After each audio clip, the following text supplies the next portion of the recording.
She followed him to catch him breaking the rules. Instead, Victoria Hayes froze outside a classroom door and forgot to press record. Through the narrow window, Malcolm Reed stood under the bright words painted on the back wall. "You belong here." He was still wearing his gray facilities shirt, the one parents barely looked at when he rolled a mop bucket past their children. His scuffed work boots were planted on a classroom rug while 12 kids leaned toward him like he was giving them something no textbook had. In his hand was a red marker.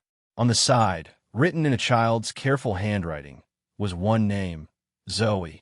Victoria's fingers tightened around her phone. One call from her could cost Malcolm his job, his reputation, and the custody stability he had fought to protect. But the man she had been told was lingering around students was quietly writing those same 3 words again, slower this time, as if one child in the back needed to believe them before going home. Before we go further, what would you do if the person everyone warned you about turned out to be the only one doing the right thing? Subscribe and stay with this story, because what Victoria saw that night was not supposed to exist.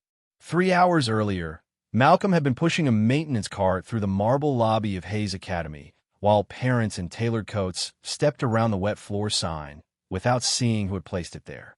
The school was all glass, brass nameplates, and quiet money. Malcolm moved through it carefully. Not timidly, carefully. A black single father with one steady paycheck knew the difference between pride and risk. Near the front desk, Graham Whitlock stopped him with 2 board members close enough to hear. "Reed," Graham said, smiling like it was a favor, "we've had parent concerns. Stick to your assigned areas tonight. No learning lab. No after-hours conversations with students." Malcolm rested one hand on the mop handle. The knuckles tightened, then released. Understood. He did not explain. He did not lower himself. He simply nodded once, and the silence after his answer made Graham's smile flicker. Across the lobby, Victoria heard it while reading an email about unauthorized staff access. She had built her career by trusting patterns, and the pattern in front of her looked simple. A custodial worker, a restricted room, nervous parents, a liability waiting to happen. Then the side door opened, and Zoe Reed hurried in with a paper lunch bag and a pink jacket missing one button. She was 9, small for her age, with serious eyes that had already learned how adults sound when they are pretending not to judge. "Daddy," she whispered, holding out the red marker. "You forgot the good one." Malcolm took it like it mattered more than the keys on his belt. "Thank you, baby." Zoe looked toward Graham, then back at her father. "Are you still helping them tonight?" Malcolm glanced at the clock. "Only if they need me." "They do," she said. "And you promised you'd be home before I fall asleep." That promise landed harder than Graham's warning. Malcolm slipped the marker into his pocket. Later, when his shift ended, he did not walk to the bus stop. He crossed behind the gym, unlocked a side hallway, and disappeared into the learning wing. Victoria followed, expecting proof of a problem. At the classroom door, she found a question she could not put back down. Why would the best teacher in her building be wearing a janitor's badge? Malcolm Reed did not go home right after Victoria Hayes saw him through the classroom window. He stayed until the last child understood the problem, until the last laptop clicked shut, until a boy who had walked in with his hoodie pulled over his face left through the side door, standing a little taller. Only then did Malcolm erase the board, cap Zoe's red marker, and slide it into the front pocket of his gray facilities shirt. The classroom went quiet around him. 12 chairs pushed in, snack wrappers in the trash, a faded poster peeling at one corner. And on the back wall, the words that looked different after every lesson. "You belong here." By the time Malcolm reached his apartment, the streetlights outside were buzzing and the hallway smelled of old carpet, fried onions, and someone's laundry running too late. He climbed 3 flights because the elevator had been broken for 2 weeks, holding the paper lunch bag Zoe had brought him earlier, folded flat in his hand. Inside, the apartment was small but carefully kept. A pair of little sneakers sat by the door. A stack of unpaid bills rested beneath a chipped blue mug. On the coffee table, Zoe's science fair board stood half-finished, the title written in careful block letters, "How Seeds Find Light."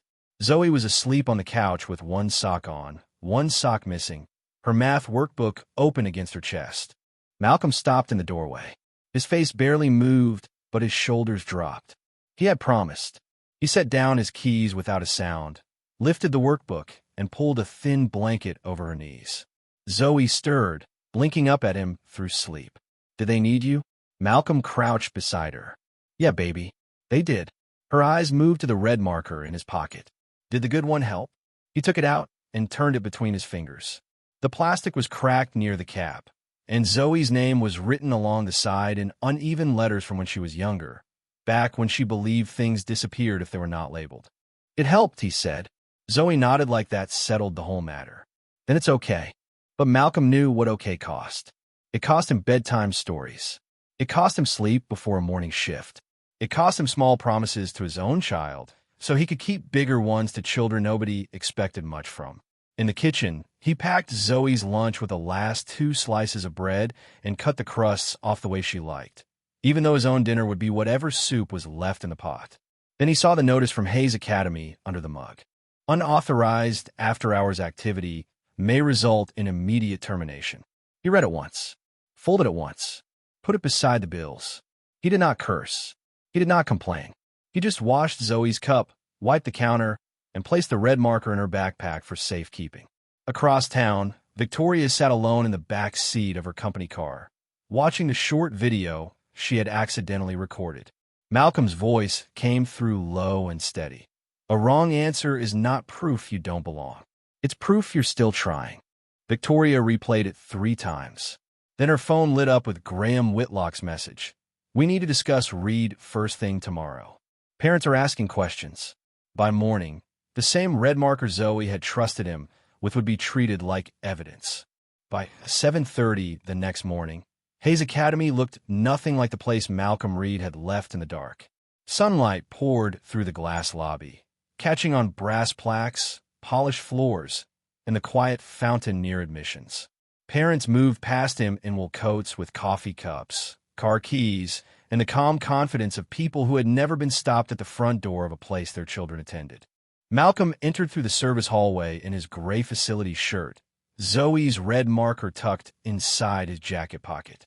He had meant to leave it in her backpack. Before dawn, he found it wrapped in a sticky note that said, "For kids who forget they're smart." He folded the note once and kept both close. Near the front desk, Graham Whitlock was waiting with 2 security officers, a woman from HR, and Victoria Hayes. She wore a pale coat, held a folder against her ribs, and watched Malcolm like she was trying to match the man in the lobby with the man she had seen under the words "You belong here." Graham looked him over slowly. "Mr. Reed," he said, loud enough for nearby parents to hear, "we need to discuss why custodial staff were using a student learning space after hours." The word custodial did exactly what Graham wanted it to do. A mother turned. A father lowered his phone. A child with math pins on his backpack stared at Malcolm, then looked at the floor. Malcolm did not shrink. One hand stayed at his side. The other rested near the marker. "Those students had parent permission," he said. Graham opened the folder and slid out a printed camera still. The image showed Malcolm unlocking the learning wing in the dark, frozen at an angle that made kindness look like trespassing. "Not school permission," Graham said. "Not board permission. And certainly not mine." Malcolm looked at the picture, then at the parents, then at Victoria. He had learned that a camera could catch a moment and still miss the truth. "That is a hallway," he said quietly. Graham's smile tightened. "That is a violation." A small voice rose from beside the lobby couch. "He helped me with fractions." The boy with the math pins had spoken before his mother could stop him. Her hand closed gently around his shoulder, but the damage was already done. Everyone had heard. Malcolm turned toward the child, and his expression softened for the first time that morning. "Go to class," he said. "You did nothing wrong." Victoria noticed the choice. He did not use the boy to defend himself. He protected him from becoming evidence. Graham noticed too, and twisted it fast. This is exactly the concern. Students are becoming personally attached to an employee outside his assigned role. Malcolm's fingers closed around the red marker. For 1 second, the lobby held its breath. If he spoke too hard, they would call him aggressive. If he stayed silent, they would call him guilty.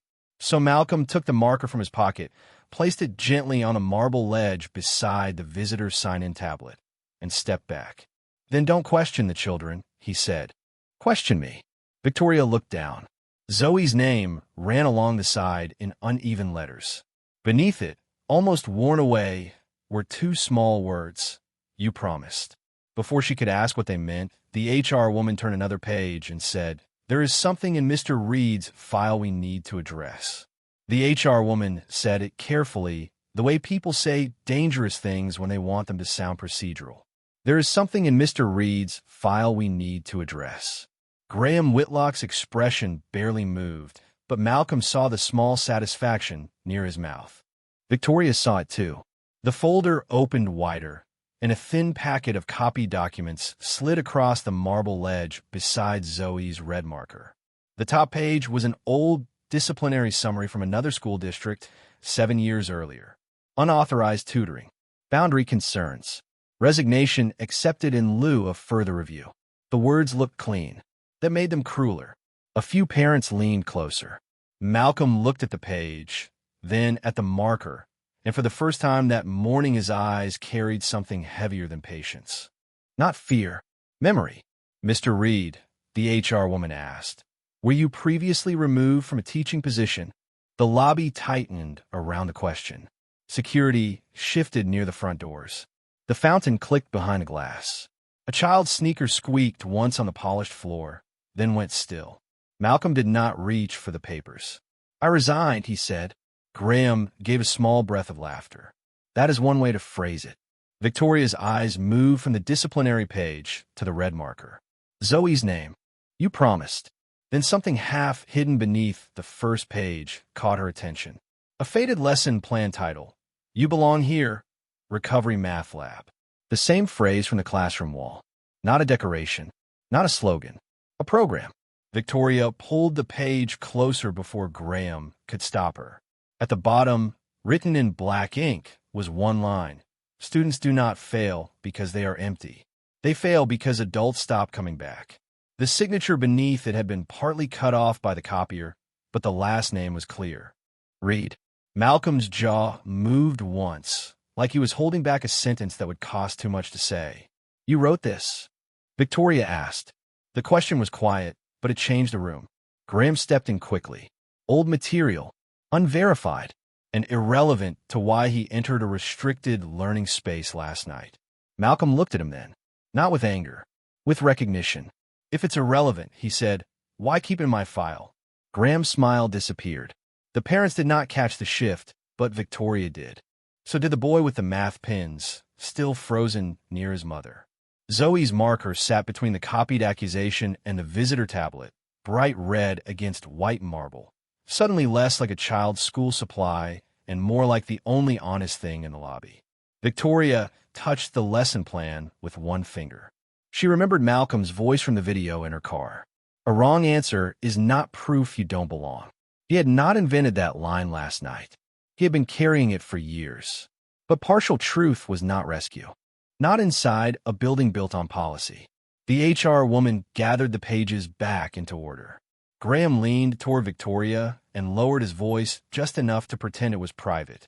This is exactly why we cannot let him near that room again. Victoria said nothing. Her face stayed controlled, but her thumb pressed hard into the folder's edge. Malcolm saw her hesitation and understood the danger in it. A powerful person almost believing you could hurt worse than one who never tried.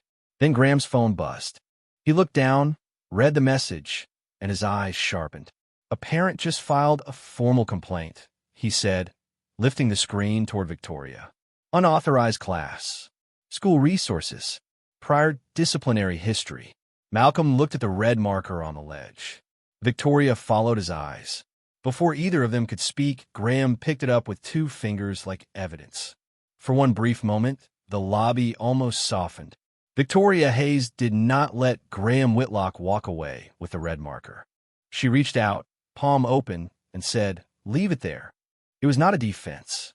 Not yet. But it was the first time anyone with power had stopped the room from moving completely against Malcolm Reed. Graham's fingers paused around the marker.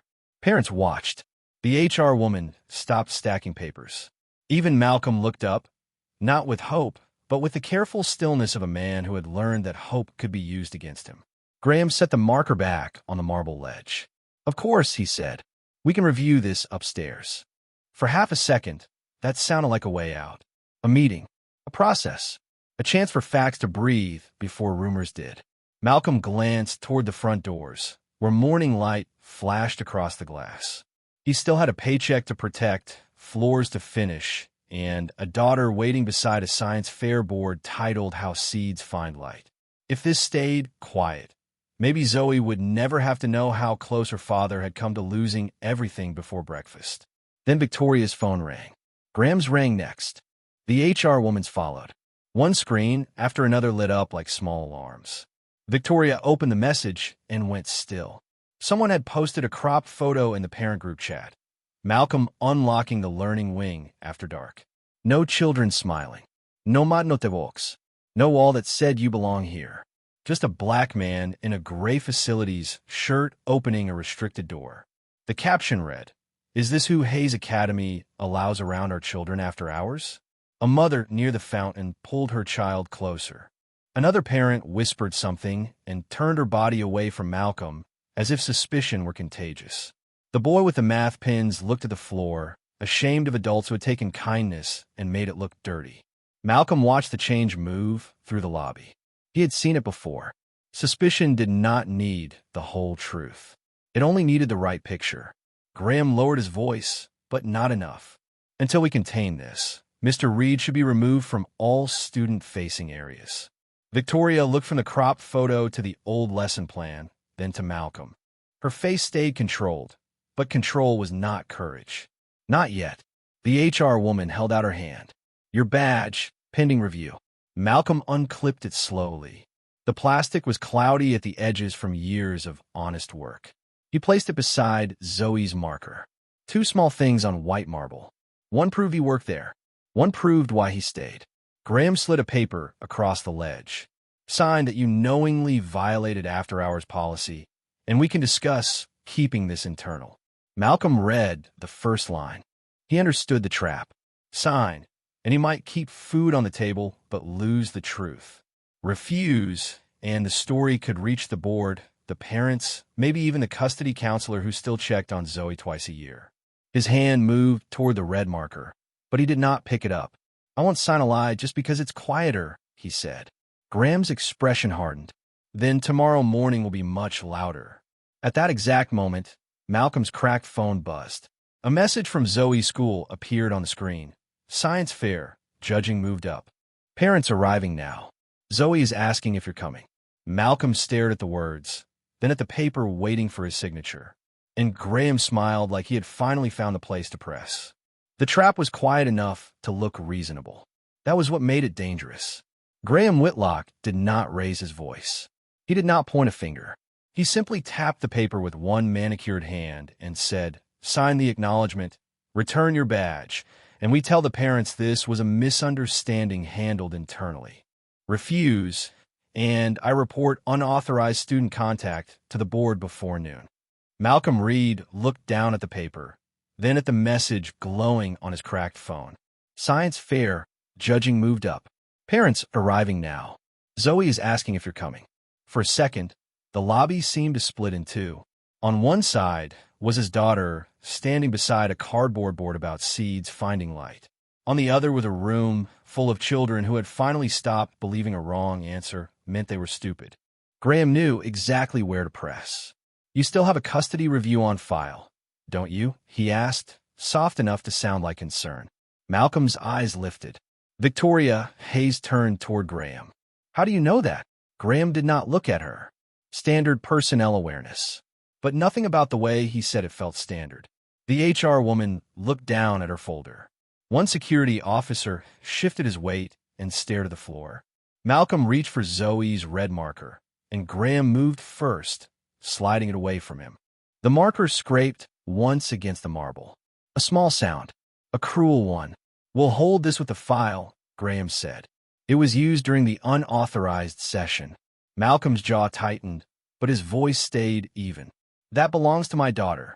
Then you should have kept out of school business. The words landed between them like a locked door. Victoria watched Malcolm, waiting for the anger most people would have understood. He gave none. He only placed his phone face down, hiding Zoe's message from the parents gathering behind him, and said, "Do not bring my child into something you made." Graham smiled without warmth. "I'm trying to keep your child out of it. Sign, go to her science fair. And this morning becomes a personnel issue. Refuse, and by lunch, every parent in this school will believe you were sneaking children into a restricted room after hours." Malcolm read the paper again. The lie was neat. It did not say he hurt anyone. It did not have to. It said enough to stain him. Victoria saw his thumb press against the edge of the document. She saw the choice forming. If he signed, Graham would bury the class, bury the lesson plan, bury the words "you belong here" under policy language. If he refused, Zoe would keep waiting while her father became a warning in someone else's email. "Malcolm," Victoria said, using his first name before she meant to. He looked at her. For one heartbeat, she almost asked him to sign so she could buy time. Then she saw the marker in Graham's hand. Zoe's small name turned outward, and understood what she would really be asking him to give up. Malcolm pushed the paper back. "Not hard, just far enough. I taught children who asked for help," he said. "If that is the truth you need to report, report it." Graham's face cooled. "Then you were suspended effective immediately." Malcolm nodded once, as if the pain had arrived on schedule. He picked up his phone, but before he could leave, the boy with the math pins stepped forward from beside his mother. In his hand was a folded worksheet from the night before, covered in red marker notes. "Mr. Reed didn't sneak us in," the boy said, his voice shaking. "He stayed because I asked him to." Graham turned slowly. Marcus put that away. But Victoria had already seen the top of the worksheet. Across the margin, in Malcolm's handwriting, were the same 3 words from the wall, and beside them, a date from 7 years ago. For 1 second, Marcus's worksheet changed the air in the lobby. Victoria Hayes saw the date beside Malcolm Reed's handwriting and felt the first real crack in Graham Whitlock's story. 7 years ago, the same year as the disciplinary summary, the same phrase, the same red ink. Graham stepped toward the boy, his voice polished but tight. "Marcus, that worksheet is not relevant." Malcolm moved before the security officer could, not quickly enough to alarm the room, just enough to stand between Graham and the child. "He's a student," Malcolm said, "not your witness." Marcus's mother pulled her son closer, frightened now by the size of what her child had entered. Victoria reached for the worksheet, but Graham was faster with policy than she was with courage. "This has become disruptive," he said. "Mr. Reed is suspended. Any materials connected to unauthorized instruction will be collected pending review." The HR woman hesitated. Graham looked at her once, and she opened a manila envelope. Marcus held the paper tighter. The boy looked up at Malcolm as if asking permission to be brave. Malcolm shook his head almost imperceptibly, not because the truth did not matter, because no child should have to stand in front of powerful adults and bleed for it. "Give it to them," Malcolm said gently. Marcus's eyes filled. "But it proves you helped me." Malcolm's voice dropped lower. "You already proved that by trying." Slowly, Marcus placed the worksheet into the envelope. The red notes disappeared behind brown paper.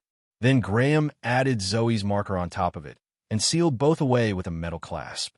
The sound was small. It felt final. Malcolm's phone buzzed again. "Zoe's school. Judges are at her table now. She says she wants to wait."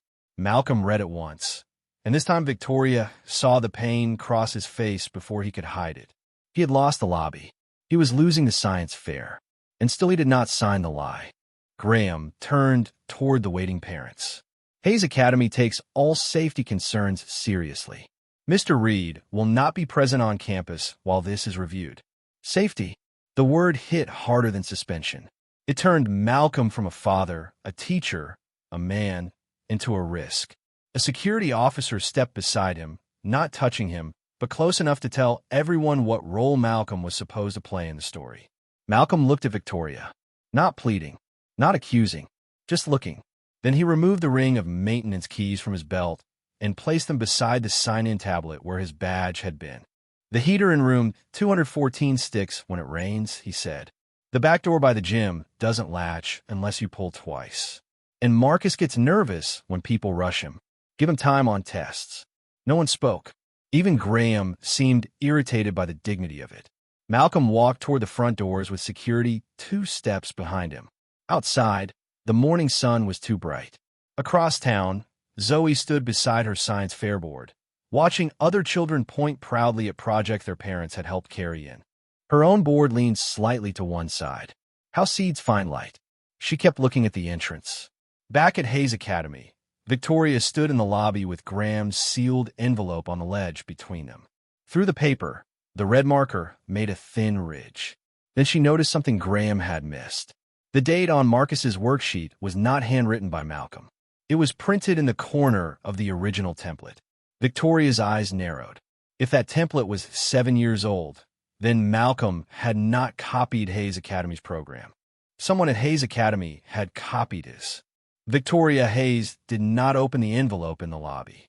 She carried it upstairs herself, past the donor portraits, past the glass walls, past Graham Whitlock walking beside her with the calm face of a man who thought policy would protect him. In the boardroom, 10 people waited around a long table with untouched coffee. On the screen was the cropped photo from the parent chat. Malcolm Reed unlocking the learning wing after dark. No children. No notebooks. No wall that said you belong here. Just the version of truth Graham wanted them to see. For student safety, Graham began, Mr. Reed has been suspended pending review. His prior record suggests a pattern of unauthorized instruction and boundary issues. A few parents along the back wall whispered. Marcus sat beside his mother, staring at his shoes. Malcolm was not in the room. That was the first thing Victoria changed. Bring Mr. Reed in. Graham turned. Victoria, that is not advisable. Her voice stayed level. Neither is destroying a man's name in a room where he is not allowed to answer. 5 minutes later, Malcolm entered without his badge, without his keys, still wearing the gray facilities shirt that made half the room underestimate him before he reached the table. He did not search for sympathy. He looked once at Marcus, then at the sealed envelope in Victoria's hand. She opened it in front of everyone. First came Marcus's worksheet, then Zoe's red marker, then the old lesson plan from Malcolm's file. Victoria placed them side by side. Mr. Whitlock told this board the recovery math program was developed internally last year. Graham's jaw tightened. It was refined internally. Victoria pointed to the printed date in the corner of Marcus's worksheet. This template is 7 years old. Then she lifted the lesson plan. This one is older. Same structure, same language, same title. On the screen, she replaced the cropped hallway photo with a full scan. You belong here. Recovery Math Lab. At the bottom, the signature was no longer cut off. Malcolm Reed. The room changed. A coffee spoon stopped against porcelain. A board member leaned forward. Graham tried to speak, but Malcolm stepped closer to the table before Victoria could answer for him. He did not raise his voice. Ask him where he got the parent consent forms. Graham blinked. Malcolm looked at the board chair. Ask him why the old district complaint was withdrawn.